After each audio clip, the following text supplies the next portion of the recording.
We've talked about graphing and solving quadratic equations, but let's go ahead and talk about solving and graphing quadratic inequalities. So we're going to have a whole slew of possible answers here.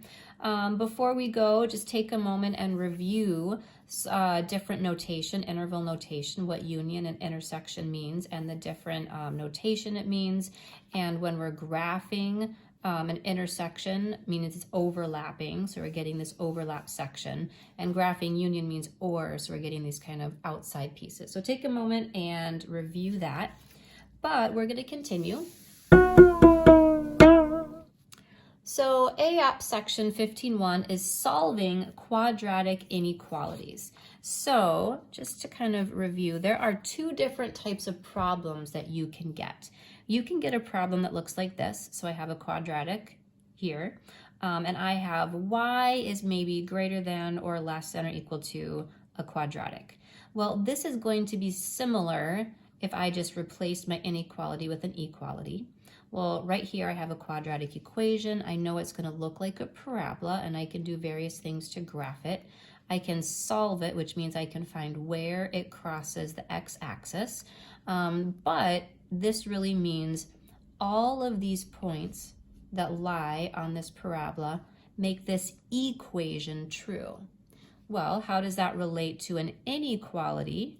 I'm still having that same parabola, but instead of just the points on the parabola making the equation true, I'm going to have a slew of region. I'm going to have this, either this entire region here makes the inequality true, or I'm going to have this entire region right here that makes this inequality true. That's one type of problem we could get. A second type of problem is more specific, and it's like, well, I don't want my y, I know what my y is. My y is gonna be 0.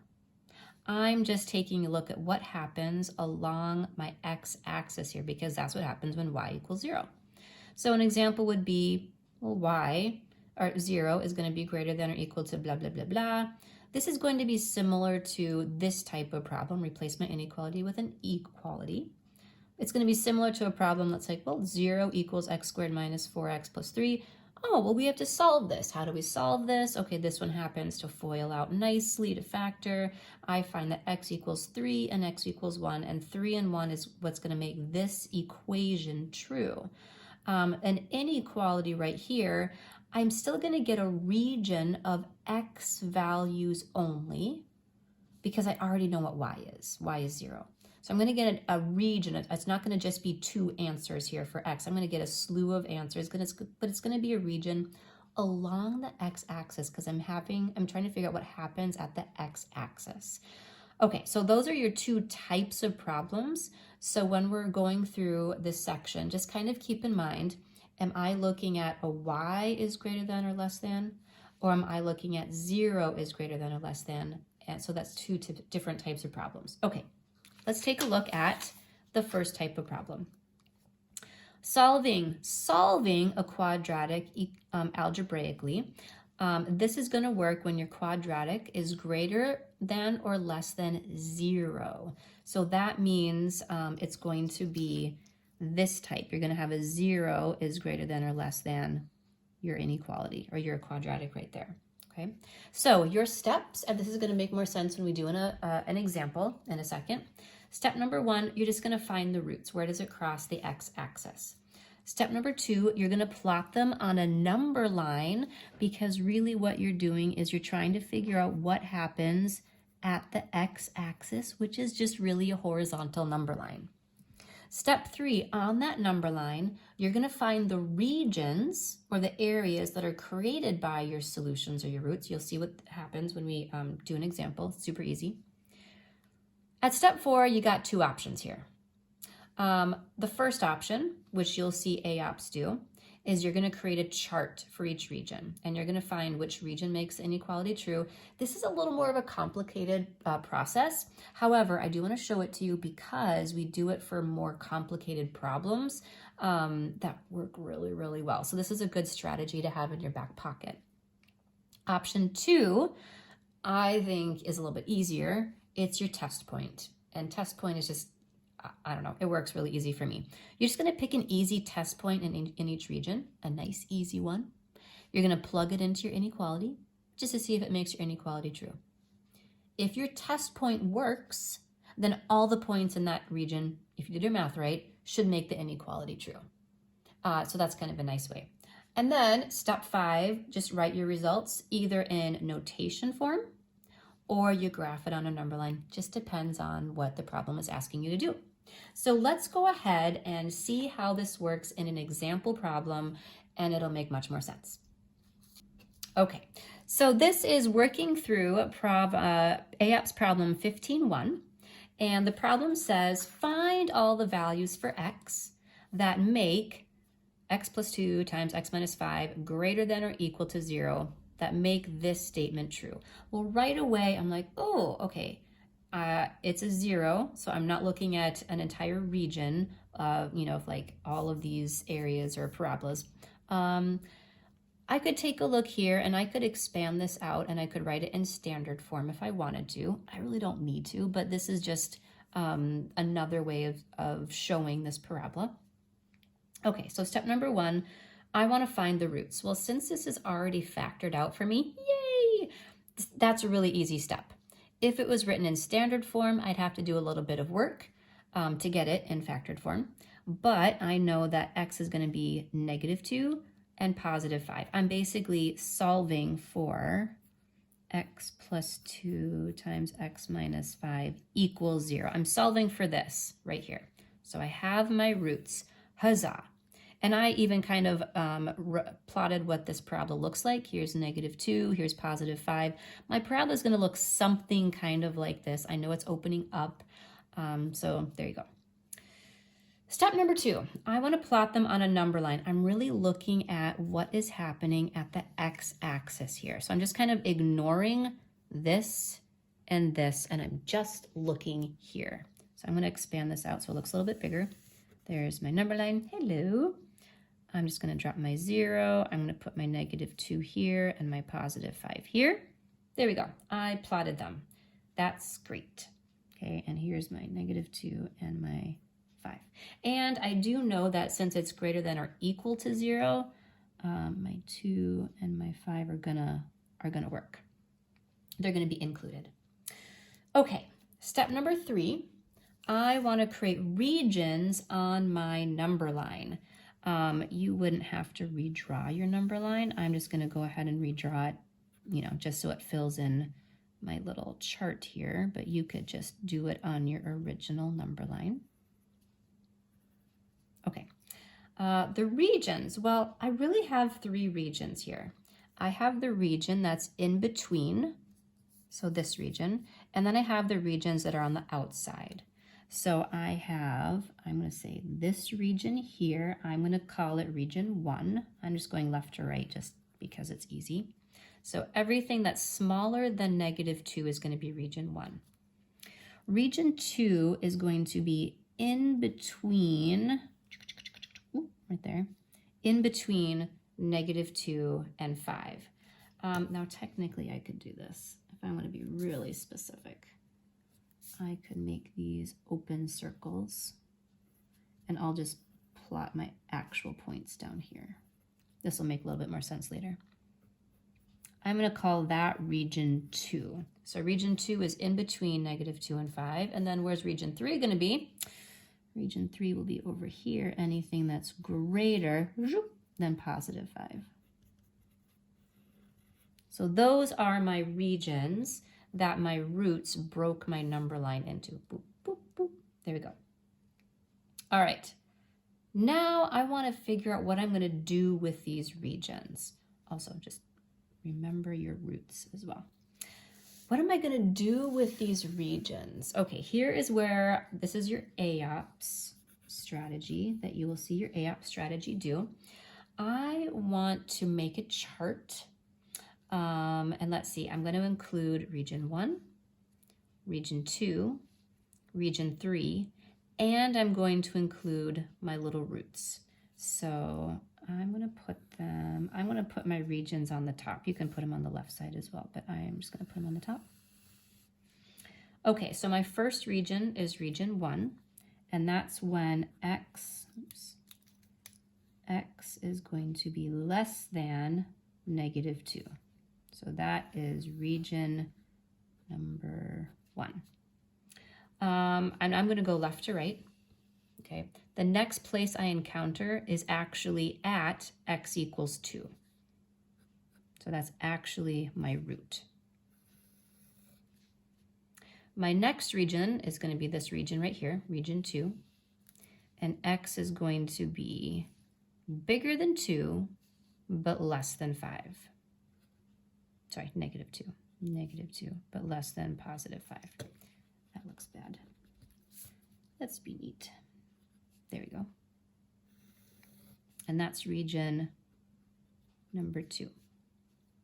Now, again, going left to right, the next thing I encounter is actually when x equals 5.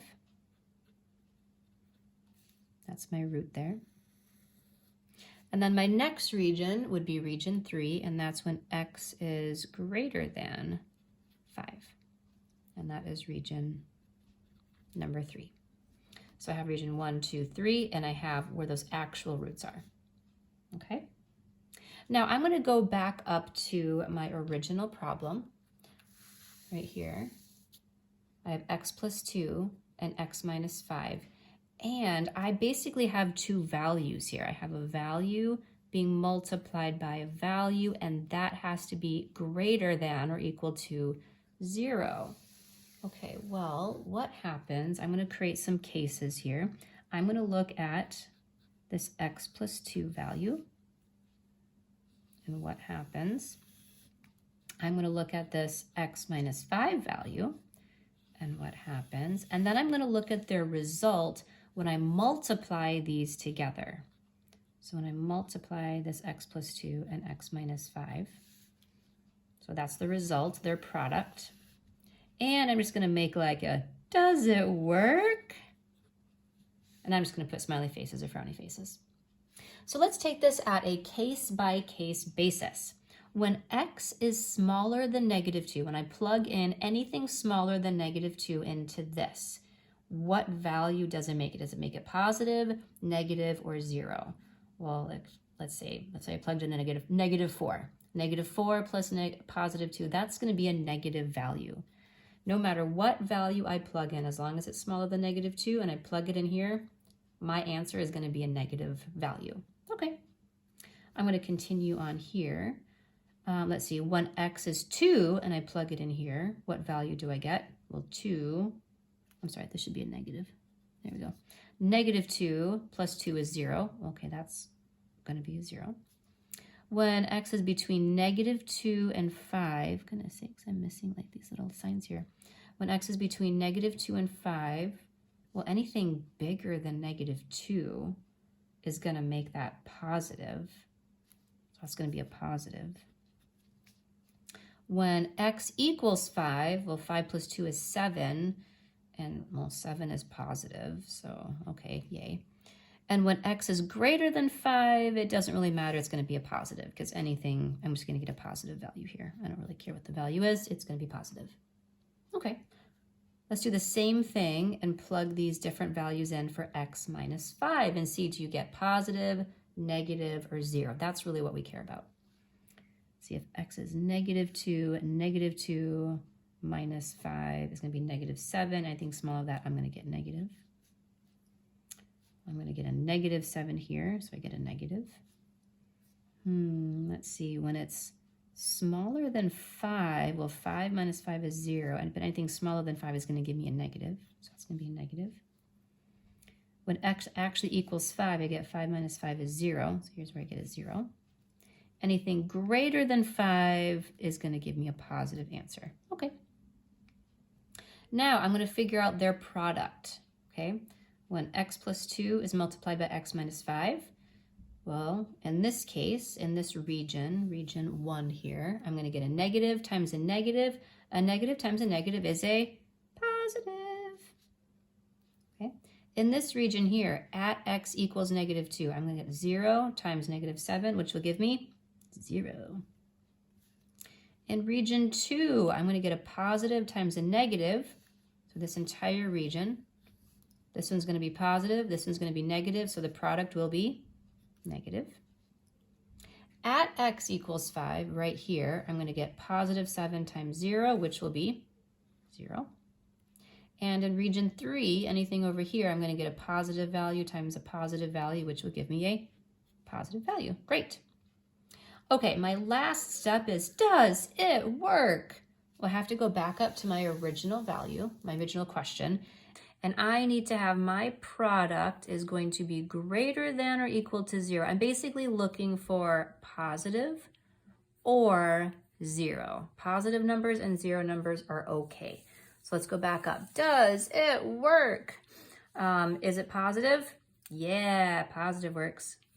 Is it 0? Yeah, 0 works. Is it negative? No, negative does not work. Does 0 work? Yep, 0 works. And does positive work? Yes, positive works. So there's my answer. Now I'm going to go down, I'm going to skip option 2 and come back to that one later. And I'm going to, step number 5, we have to write our results either in notation form or in number line form. If I just do a number line here, 0, -2, and positive 5. -2 works, so that's closed. And anything smaller than -2 works.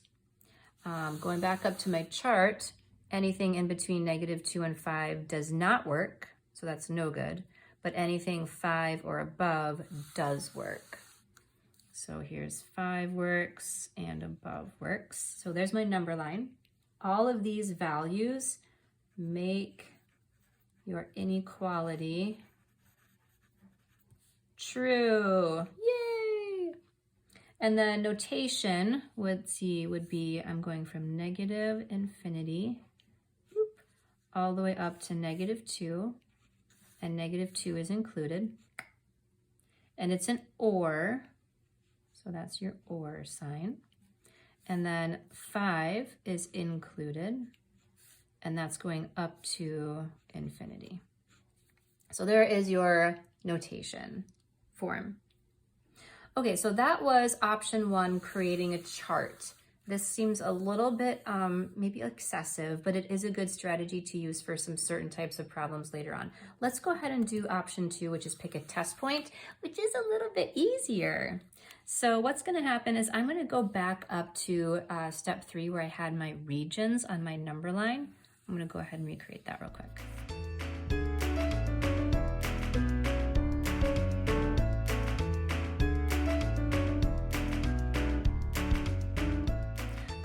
I'm just going to go ahead and pick a test point in each region and see if it makes my inequality true. So region 1, let's see, anything under -2. I'll go ahead and choose, how about -5, because I feel like it. So I'm going to plug -5 into my original inequality. So I have -5 plus 2, -5 minus 5, and what does that equal? Let's see, I have -3 times -10, which is positive 30. And again, I am looking for something that is greater than or equal to 0. Is 30 greater than or equal to 0? Yes! That means this region works. This is a good region. Yay, smiley face.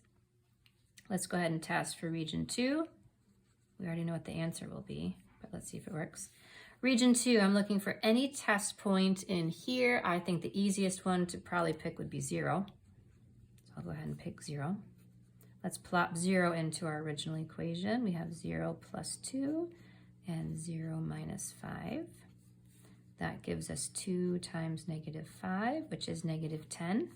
Is -10 greater than or equal to 0? No, it is not. So region number 2 does not work. And we're going to do the same thing for region number 3. Go ahead and pick a test point anywhere, something that's bigger than 5. I'm going to go ahead and pick 10 because I like 10. Let's plop 10 in there. I get 10 plus 2 and 10 minus 5. That gives me 12 times 5, which is 60. Is 60 greater than or equal to 0? Yes, so region number 3 works. So that tells me that if I'm go ahead and kind of redrawing my number line, negative, or this region will work, this region will work. And then you just have to go ahead and know that does -2 and 5 work? And I know that they do because in my original inequality, it was greater than or equal to, so I know that they're gonna work. If it was just greater than, they wouldn't work. So then I can go ahead and write it using my notation. So that is the steps for solving an inequality when you're comparing it to 0. Step 1, 2, 3, 4, 2 options for 4, and step number 5.